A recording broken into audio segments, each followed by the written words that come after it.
Graines de business, l'émission radio hebdomadaire sur l'entrepreneuriat à Taïwan, présentée par Valentin Floquet sur le service français de Radio Taïwan International. Retrouvez toutes les informations de l'émission sur la page Facebook dédiée Graines de business, mais aussi sur mon compte Twitter personnel ValFR84, dans lequel je partage également des informations plus généralistes sur Taïwan et aussi plus largement sur l'Asie.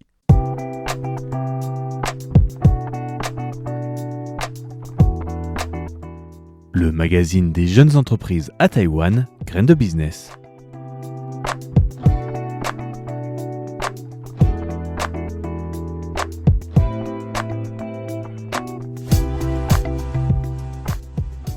Bienvenue pour ce nouveau numéro de Graines de Business. Merci aux fidèles de suivre l'émission.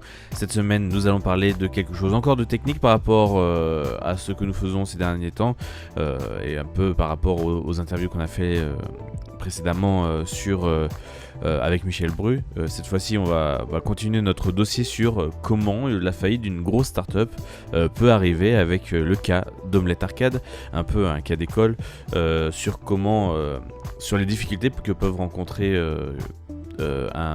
une société qui a l'air en plein essor, qui marche très bien et qui du jour au lendemain, au final, met les clés sous la porte avec une équipe de plus de 100 personnes. Et donc c'est là-dessus que nous parlons cette semaine. Aujourd'hui donc c'est Omelette Arcade, dirigé par Michael Hoyle, un de ses directeurs et fondateurs. Michael Hoyle revient donc un peu sur l'analyse de pourquoi son entreprise a fait faillite en 2023. Et nous avions déjà fait une première partie qui présentait un peu Omelette Arcade, ce que la société faisait et sur quel projet elle se lançait, et on en était arrivé en fait à la fin de Facebook Gaming, le service de Facebook dédié aux jeux vidéo et au streaming de jeux vidéo, et donc qui a été une période très difficile pour Omelette Arcade qui avait un de ses gros fonds de commerce autour de cette plateforme. Voilà, donc la société était donc dans une impasse, elle n'avait pas les moyens de payer plus de commerciaux, et le modèle de la société n'avait pas assez d'attractivité pour attirer de nouveaux investisseurs. C'est ce dont nous parlons aujourd'hui. Nous sommes fin 2022. Omelette était confronté à une réalité difficile. Le PDG a proposé une possibilité moins positive, un plan de licenciement massif. Ce plan pourrait gagner un peu de temps jusqu'au moment où l'économie mondiale pourrait se redresser, selon lui, courant 2024, voire mi-2024, ce qui permettrait d'avoir plus d'opportunités pour trouver un nouveau cycle de financement. Cependant, le problème est que les fonds ne suffisaient pas que jusqu'à la fin de 2023. Et donc, par conséquent, ne peuvent pas supporter les 6 mois nécessaires pour survivre jusqu'au milieu de 2024. Cela signifie que le licenciement à hauteur de plus de 60% de l'équipe taïwanaise est envisagé. La décision est d'autant plus difficile que l'équipe de Taïwan est très compétente et a une grande capacité d'exécution. Bien qu'elle ne compte que 30 personnes, elle peut développer et gérer une plateforme communautaire active avec des millions d'utilisateurs. De plus, les membres de l'équipe ont des liens affectifs très forts et la suppression de tout membre est très regrettable. L'entreprise a donc tenté de trouver des alternatives au licenciement, cherchant une méthode hautement rentable ou de nouveaux investisseurs en moins d'un an.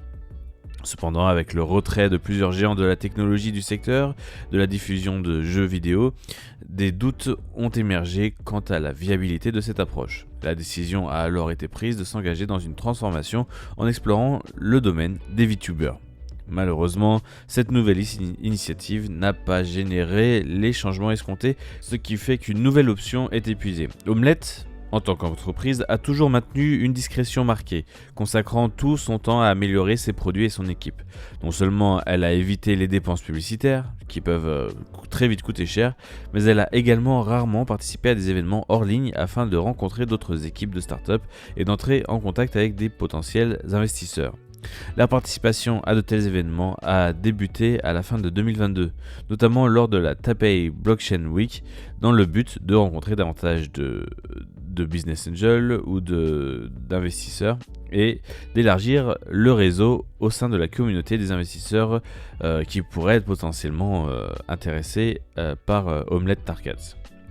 À cette époque, le PDG a donc pris la décision de réduire la valorisation de l'entreprise, suivie de la recherche d'un investissement stratégique, espérant que de nouveaux investisseurs pourraient contribuer à atteindre l'équilibre financier et définir une direction de développement plus appropriée. Des discussions actives ont été menées avec divers investisseurs tout en ajustant continuellement la stratégie du VTuber dans l'espoir de survivre dans un laps de temps limité. Cependant, de nombreux investisseurs ont jugé que la taille de l'entreprise était excessive et qu'elle n'avait pas encore prouvé sa capacité à générer des profits grâce à ses utilisateurs. Avec la reprise progressive de la vie post-pandémique, les utilisateurs actifs et les revenus ont tous connu une tendance à la baisse, bien que le taux de diminution soit inférieur à celui de ses concurrents. Malgré cela, les chiffres en baisse ont du mal à susciter l'intérêt des investisseurs pour une prochaine levée de fonds. En mars 2023, l'événement de faillite et de liquidation de la Silicon Valley Bank aux États-Unis a eu un impact sur l'ensemble de l'écosystème des startups, créant des défis supplémentaires dans la quête d'investissement, bien que la plupart des fonds aient été transférés à temps pour éviter des pertes significatives. À la fin de mars et au début d'avril 2024, une décision difficile a été prise de réduire d'un tiers l'équipe. C'était la première fois que la personne en charge de recrutement effectuait un licenciement à une si grande échelle et ce n'était pas dû à une performance médiocre de la part des membres de l'équipe, mais plutôt aux difficultés opérationnelles de l'entreprise.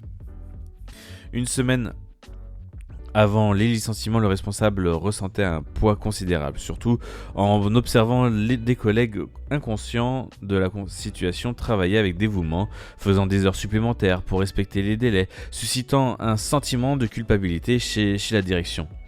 La veille des licenciements, après avoir confirmé avec le PDG l'absence de bonnes nouvelles, chaque collègue devant être licencié a été informé qu'ils auraient des entretiens individuels le lendemain.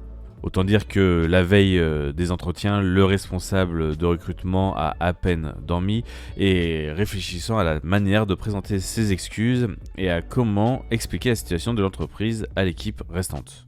Le jour des licenciements, le responsable a tenu des entretiens individuels avec chaque membre de l'équipe réduite, expliquant en détail la situation de l'entreprise et les raisons des licenciements. Ils ont fait comprendre que ce n'était pas dû à une performance insatisfaisante de leur part, mais plutôt à la difficulté actuelle de l'entreprise à lever des fonds. Toutes les questions ont été répondues et les détails des indemnités de licenciement ont été expliqués. Bien que les personnes licenciées aient sûrement ressenti une grande détresse, elles ont fait preuve d'une grande compréhension et dans l'ensemble, les réunions se sont déroulées de manière harmonieuse avec de nombreuses suggestions et idées pour Omelette émanant des membres licenciés.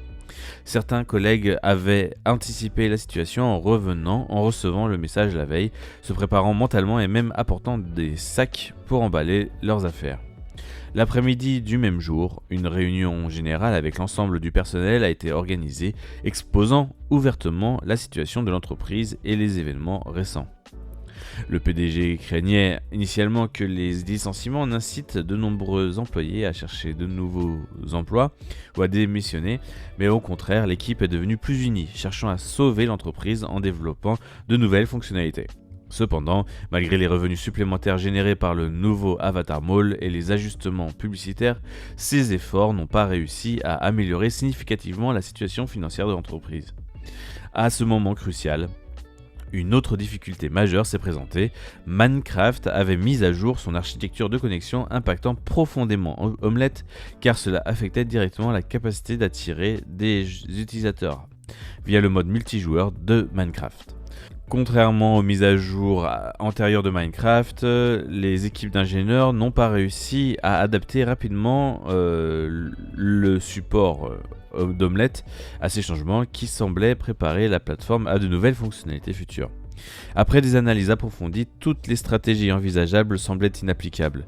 Finalement, la seule solution a été de conseiller aux utilisateurs de revenir à une version antérieure de Minecraft pour continuer à utiliser le mode multijoueur.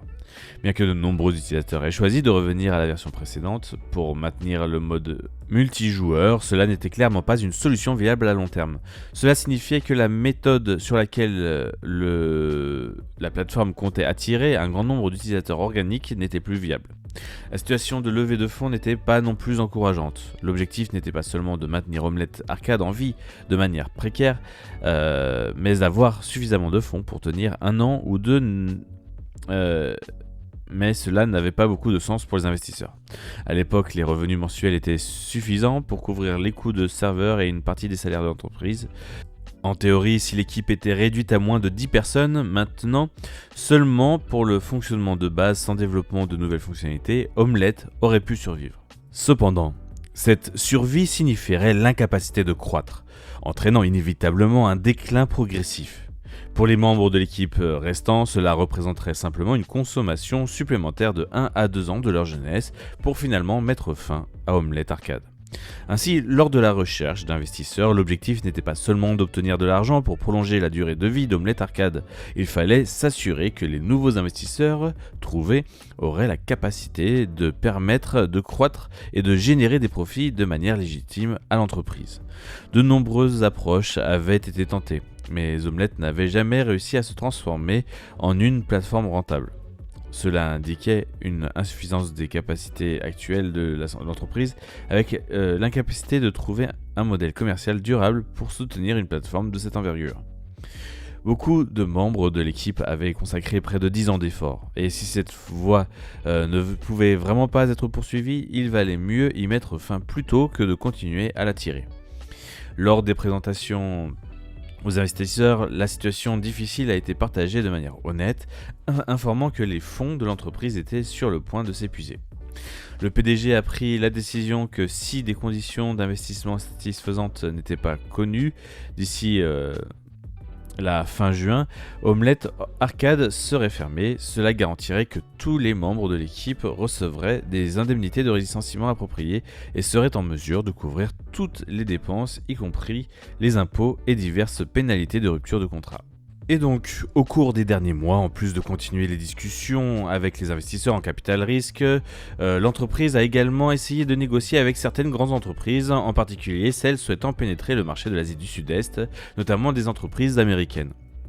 À l'époque, Omelette Arcade cherchait à promouvoir une équipe exceptionnelle auprès des grandes entreprises. Mais en raison de la baisse globale de l'industrie, de la technologie à l'époque, ces entreprises réduisaient également leurs coûts, procédant eux-mêmes à des licenciements massifs. On a connu, 2003, il y a eu beaucoup de licenciements, 2022-2023, il y a eu beaucoup de licenciements massifs. C'était aussi une réduction de voilure après le Covid, parce que le Covid avait demandé à l'époque énormément de main-d'œuvre, si vous vous en souvenez, et c'est donc aussi une des raisons pour lesquelles il y avait, tout le monde était un peu dans une optique d'après Covid où il a fallu un peu couper les budgets et donc faire des plans sociaux massifs. Donc pour résumer, les négociations ne progressaient pas de manière fluide. Et bien que l'entreprise a reçu des propositions d'investissement et des plans de fusion de la part de certains capitaux de certaines sociétés de capital risque, la communication avec les investisseurs existants n'était pas sans difficulté. Mais après de nombreuses négociations, l'entreprise n'arrivait pas à faire le consensus entre les nouveaux acquéreurs et les anciens. Pour être honnête, l'état d'esprit à l'époque était assez compliqué du directeur.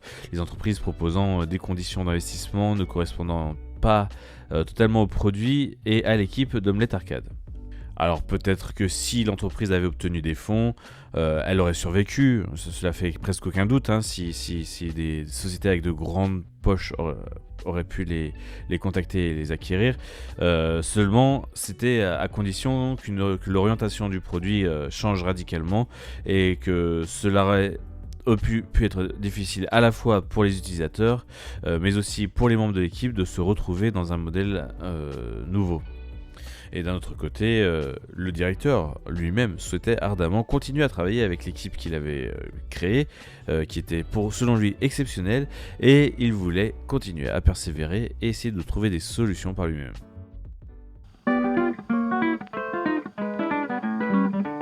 Voilà pour la fin de cet épisode consacré à Omelette Arcade, cette deuxième partie où on voit vraiment que l'entreprise est dans une impasse complète et qu'on ne sait vraiment pas comment cela va se terminer, tout en sachant que plus ça va, plus ils épuisent leurs cartes et qu'on arrive quand même vers la fin.